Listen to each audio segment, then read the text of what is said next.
Within just the past decade, social media has become increasingly prevalent amongst millennials and following generations. It is no surprise to find yourself or others you know being involved in the latest social media applications, especially platforms such as Twitter and Instagram. These platforms have not just been helpful in keeping people in the loop and staying connected, but it also serves as a place for content creators to display pictures and share personal knowledge regarding almost any topic you can think of. The world of fitness has grown significantly over the past years with help from social media and has developed a name for fitness-related content known as Fitspiration.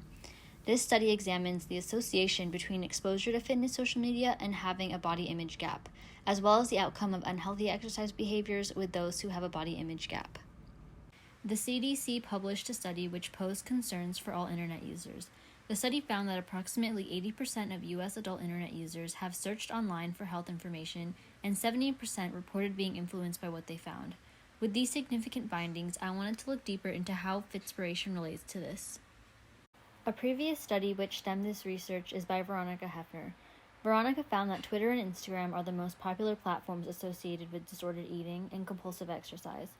Veronica used reliable measures to find her results, which are the same measures used in this research. The measures are used in both studies, including a questionnaire examining social media usage as well as a compulsive exercise test.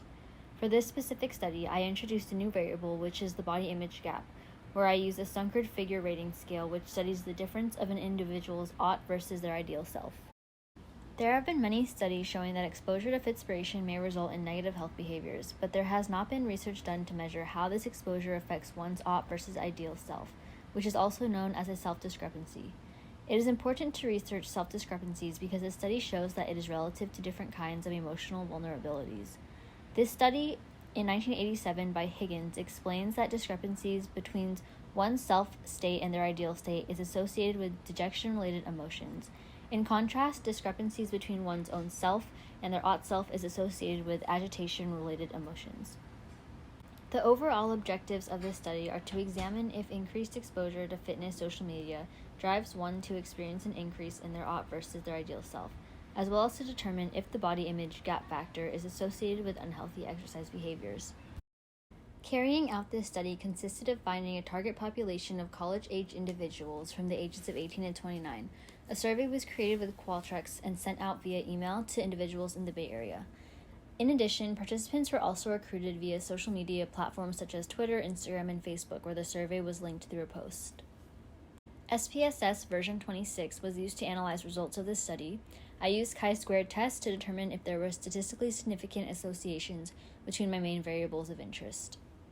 When looking at the different types of social media exposure, the variables which were most significant in association with having a body image gap were frequency of exercise applications, frequency of motivational applications, quantity of followed Twitter accounts, and the effect of fitness social media posts. In contrast, when looking at if there was an association between unhealthy exercise behaviors and having a body image gap, there were surprisingly no variables that were significant. Due to existing research in the literature, the variables that I assumed to be statistically significant were weight insecurity, guilt for missing an exercise session, and anxiety due to missing a workout. Although there were no statistically significant results from this specific study does not mean that this information is not important. The results could also be due to the limitations of this study. The limitations discovered through this study include that it is a cross-sectional study.